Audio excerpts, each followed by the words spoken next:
Students exercise 8.2 हम start करते हैं। ठीक है, 8.1 हमने प्रीवियस लास्ट क्वेश्चन हमने सॉल्व किया था। अब एक्सरसाइज 8.2 का क्वेश्चन नंबर 1 है, determine whether or not each of the following order pairs are the solution to the linear equation given.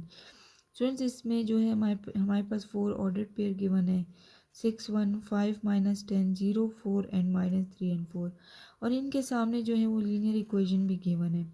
ये फर्स्ट की गिवन है, ये सेकंड की, थर्ड फोर्थ। इसमें हमारे पास ऑर्डर पेयर में जो फर्स्ट होता है वो एक्स होता है, सेकंड जो होता है वो वाई होता है।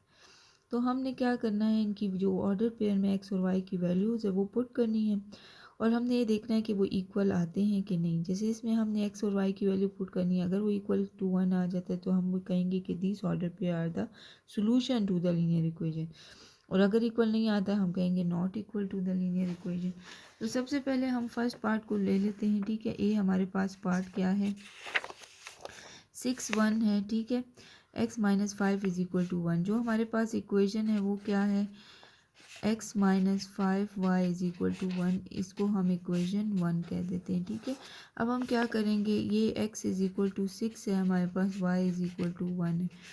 Put the values. ठीक है, अब स्टूडेंट्स अब इसमें वैल्यू पुट कर लेते हैं इक्वेशन 1। x हमारे पास 6 है, -5 y = 1 है, = 1। स्टूडेंट 6 - 5 हमारे पास क्या आ जाएगा, 6 में से 5 माइनस करें तो 1 आ जाता है। तो स्टूडेंट्स ये इक्वल आ गया, तो इसका मतलब है कि 6 1 जो है ये हमारे पास क्या है, ये हमारे पास सोल्यूशन जो है ये सोल्यूशन है। ठीक है, आर सोल्यूशन।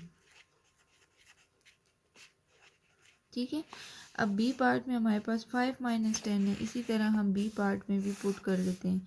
ठीक है, 5 - 10 ये बी पार्ट है हमारे पास, 2x + y = 6 है, ये इक्वेशन 2 कह देते हैं हम इसको। ठीक है, x इसमें 5 है जो कि फर्स्ट वैल्यू होती है, y जो है वो -10 है जो कि हमारे पास सेकंड वैल्यू है। अब इसको हम लिख देते हैं put the value in equation 2। ठीक है, तो स्टूडेंट्स यहाँ से हमारे पास क्या आ जाएगा, 2x की जगह 5 पुट कर लेते हैं और प्लस y की जगह -10 पुट कर लेते हैं, = 6। इसका आंसर 6 के इक्वल आना चाहिए। 2 5 are 10 प्लस -10 = 6। तो स्टूडेंट इससे तो 0 आ जाता है, ये इक्वल नहीं है। इसका मतलब है जो 5 - 10 है ये हमारे पास आर नॉट इन सोल्यूशन।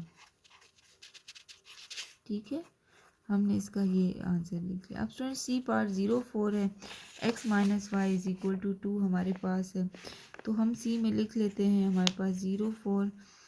अब हमारे पास x - y = 2, इसको हम इक्वेशन 3 कह देते हैं। ठीक है, अब स्टूडेंट्स हम क्या करेंगे, x हमारे पास यहाँ पे 0 है, y जो है वो 4 है, पुट इन इक्वेशन 3। x की जगह 0 पुट कर लेते हैं। ठीक है, और y की जगह जो है वो हम 4 पुट कर लेते हैं, = ये -4 आ रहा है, तो ये भी इक्वल नहीं है, तो 0 4 जो है ये भी है आर नॉट इन सोल्यूशन। ठीक है, अब स्टूडेंट्स इसका जो हमारे पास डी पार्ट है, ठीक है, जो कि लास्ट पार्ट है, -3 4। ठीक है, इसको भी हमने देखना है इसी तरह कि ये हमारे पास जो है वो एग्जिस्ट करता है, सोल्यूशन में है कि नहीं। ठीक है, तो -3x है, 4y है, x + 3y = 2, इसको हम इक्वेशन 4 कह देते हैं। ठीक है, तो स्टूडेंट्स x 1 है, put the value in equation. तो स्टूडेंट्स x जो है वो -3 है, +3 लिख लेंगे, y जो है वो 4 है, 4 लिख लेंगे, = 2। -3 + 4 3 = 12 आ जाएगा, = 2। 12 में से 3 गया तो क्या आ जाएगा, 7 आ जाता है, 8। 12 में से 3 माइनस करेंगे तो 9 आ जाएगा हमारे पास। ठीक है, = 2 हो जाएगा। अब स्टूडेंट्स ये भी इक्वल नहीं है, तो हम कह देंगे कि -3 4 जो है ये ऑर्डर पेयर जो है आर नॉट इन सोल्यूशन। ठीक है, तो ये हमारे पास स्टूडेंट्स इसका जो है वो रिक्वायर्ड आंसर आ गया। ठीक है।